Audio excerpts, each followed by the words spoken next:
ఇప్పుడు customer 1815 to 2500 వేసుకున్న తర్వాత వాళ్ళ క్యాలిక్యులేషన్స్ ప్రకారం ఇస్తారా సార్ మీరు కూడా, లేకపోతే అంటే అక్కడ వేస్తామంటే మా ప్రాఫిట్ మీద కూడా పెట్టుకోండి, ఇన్వెస్ట్మెంట్ ఎంత ప్రాఫిట్ పెట్టుకుంటారు? ఎగ్జాక్ట్లీ, ఇన్వెస్ట్మెంట్ ఎంత చేసాం, ఇందులో ఇన్వెస్ట్మెంట్స్ ఎవరెవరు ఇందులో ఇన్వెస్ట్మెంట్ ఎంత అమౌంట్ పెట్టారో, సో మా ఇన్వెస్ట్మెంట్స్ అమౌంట్స్ ఎంత వస్తాయి. జనరల్గా బయట అనుకుంటారు అపార్ట్మెంట్స్ కన్స్ట్రక్షన్ లో కానీ విల్లాస్ కన్స్ట్రక్షన్ లో బిల్డర్స్ కి పెద్దగా మార్జిన్స్ వచ్చే అవకాశం తక్కువ అండి. బికాస్ ఏంటంటే ఒక టైం పీరియడ్ ఉంటుంది, ఆ టైం పీరియడ్ లో ప్రాజెక్ట్ కంప్లీట్ అయితేనే రిటర్న్స్ వస్తాయి బిల్డర్ కి. ఇన్ టైమ్ లో ప్రాజెక్ట్ కంప్లీట్ కాలేదనుకోండి, ఇంట్రెస్ట్ లో ఇవన్నీ క్యాల్కులేషన్ చేసుకుంటే మనం ఏదైతే ఎక్స్పెక్ట్ చేసిన అమౌంట్ అనుకుంటాం ఈ అమౌంట్ మైనస్ లోకి వెళ్ళిపోతాం.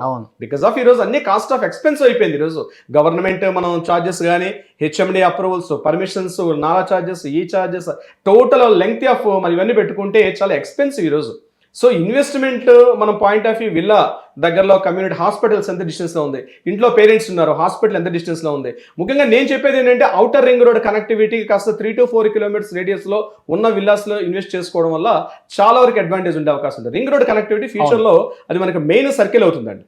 అది మీరు కోకాపేట తీసుకున్నా, గచ్చిబౌలి తీసుకున్నా, లేదా Muthangi area, Bombay national highway road అయినా, షామీర్పేట రోడ్ అయినా, ఇప్పుడు నేను చెప్పే కనెక్టివిటీలో విల్లాస్కి దగ్గరగా తీసుకుంటే గచ్చిబౌలి ఏరియాలో ఇప్పుడు మీరు చెప్పినట్టు ఈ కోకాపేట ఏరియాలో 20,000 25,000 కూడా పర్ స్క్వేర్ యార్డ్ మనకు దొరికే అవకాశం ఉంటుంది. నేను చెప్పేది విల్లాస్లో.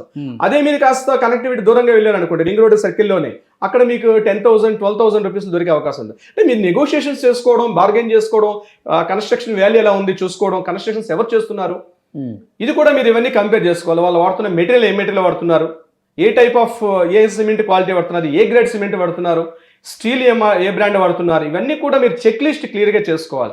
నెగోషియేషన్స్ కాస్ట్ ఒకటే కాదండి, మెయిన్ రియల్ ఎస్టేట్ లో ఒక ప్రాపర్టీ ఇన్వెస్ట్మెంట్ చేసేటప్పుడు 5 points ఇంపార్టెంట్. నేను మరీ చెప్తాను. First one is the rate card, అంటే లొకేషన్, ఏ లొకేషన్ లో తీసుకుంటారని చాలా most important. Second one is the price card, rate card ఎంత ఉందని చూడడం second point. Third point is the developments, సైట్లో డెవలప్మెంట్స్ ఏంటి, సరౌండింగ్స్లో డెవలప్మెంట్స్ చూడడం third point. Fourth point is the legality, అంటే మీరు తీసుకున్న సైట్కి లీగల్ డాక్యుమెంట్స్ అన్ని పర్ఫెక్ట్గా ఉన్నాయా లేదా.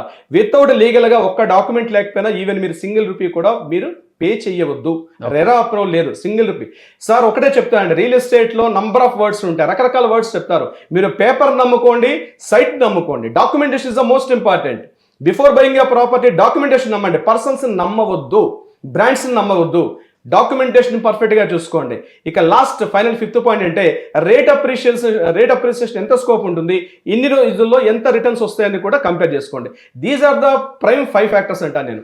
ఈ 5 points చెక్ చేసుకుని ఇన్వెస్ట్మెంట్ ముందుకు రండి రోషన్ గారు. సుమన్ టీవీ ప్రాపర్టీ ఎక్స్పోని ఫ్యామిలీతో విజిట్ చేయండి, మీ డ్రీమ్ హౌస్ ని సెలెక్ట్ చేసుకోండి. ఫ్రీ ఎంట్రీ కోసం ఇప్పుడే కాల్ చేయండి 9000979333.